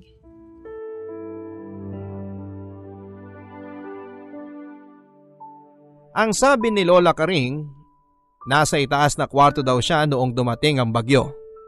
Mag-uumaga na noon kaya naalimpungatan siya sa sobrang lakas ng hangin. Noong una ay natakot siya. Pero noong nakita raw niya ang asawa niyang si Pioning na nakaupo sa lumang lata niya ng biskwit sa isang tabi, nawala ang takot sa puso niya. Inalalayan daw siya ni Lolo Pioning at inupo siya sa lata ng biskwit. At doon ay hindi umalis si Lolo Pioning sa tabi niya. Nang dumating na lang daw ang tatay ko, saka nawala si Lolo Pioning. Hindi ko alam kung maniniwala ako o hindi pero para sa akin, isang milagro ang nangyari kay Lola Karing. Noong nakababa na sila ni tatay mula sa second floor, saka naman bumagsak ang kisame. Siguro nga ay pinoprotektahan ni Lolo Pioning si Lola Karing. Kasi alam niya na kailangan pa namin si Lola Karing sa pamilya namin. Kumalat yung kwentong yon sa mga kamag-anak namin at lahat sila ay nagsasabing isang himala ang nangyari.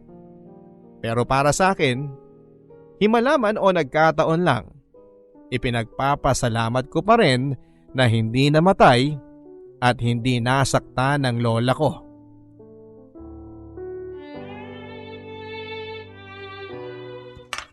Jerome, Apo, Parinig ka nga sandali. Ano po yun, Lola Karing? Ipapakita ko sa'yo ang laman nitong mahiwagang lata ko na matagal nang pinagdidiskusyonan sa pamilya natin. Seryoso kayo, Lola Karing? Ipapakita niyo sa akin? Pakiramdam ko kasi, dapat iba na ang nagtatago ng laman nitong lata. Ay, ayoko Lola. Baka mamaya nagpapaalam ka na kaya ibinibilin mo sa akin yung laman ng lata. May siraulong bata ito ah. Gusto mo na ba akong mamatay? Ayoko po. Gusto ko lang na may iba nang magtago para maipasa mo sa mga magiging anak mo't apo ang kwento ng pamilya natin.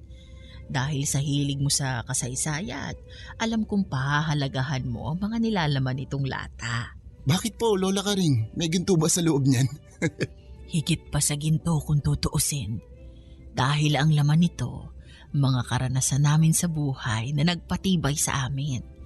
Dalangin ko na sana hindi nyo maranasan ang mga naranasan namin noong araw, noong panahon ng hapon.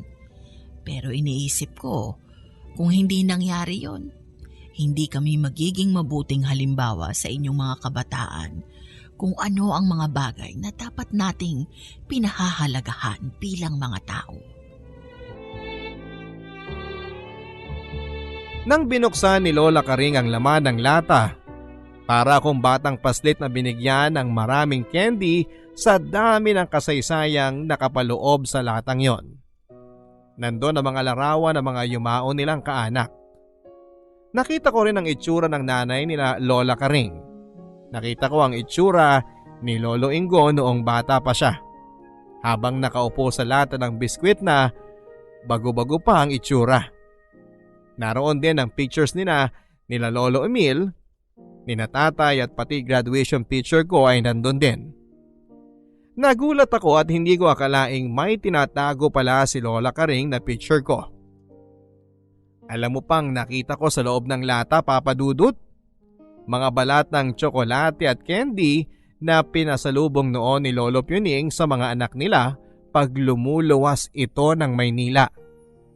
Pati yung mga paper label na nakapalibot sa lata ng corned beef at luncheon meat na dala ni Lolo Puning, nandun din. At nandun din sa loob ng lata ang isang libro na bawat pahina ay may nakaipit na petal ng rosas. Yun ang mga petals ng rose na ibinibigay ni Lolo Puning tuwing bago siya umaalis papuntang Maynila para maghatid ng mga preso. Habang iniisa-isa ni Lola Karing ang laman ng lata, tumutulo ang luha ko. Tama si Lola Karing. Higit pa sa ginto ang laman ng lata. Dahil nasa loob ng latang yon, ang mahabang karanasan ng pamilya namin sa loob ng maraming taon. Nakapaloob doon ang mga takot, lungkot at saya. Pero higit sa lahat ay nakapaloob sa latang yon ang pagmamahal ng buong pamilya para sa isa't isa. Sana'y naging inspirasyon sa mga kabataan ngayon ang kwento ni Lola Karing at ng pamilya namin, Papa Dudut. Maraming salamat at binasa mo ang sulat ko dahil sa ganitong paraan ay nape-preserve ko ang kwento ni Lola Karing.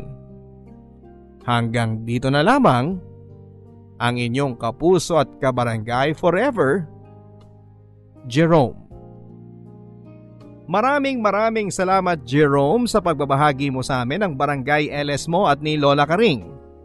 Alam po ninyo sa pambihirang pagkakataon mga kapuso sino mag-aakala na dahil sa isang lata ng biskwit ay maikokonekta ni Jerome at ni Lola Karing ang kasaysayan ng bansa at ng kanilang pamilya.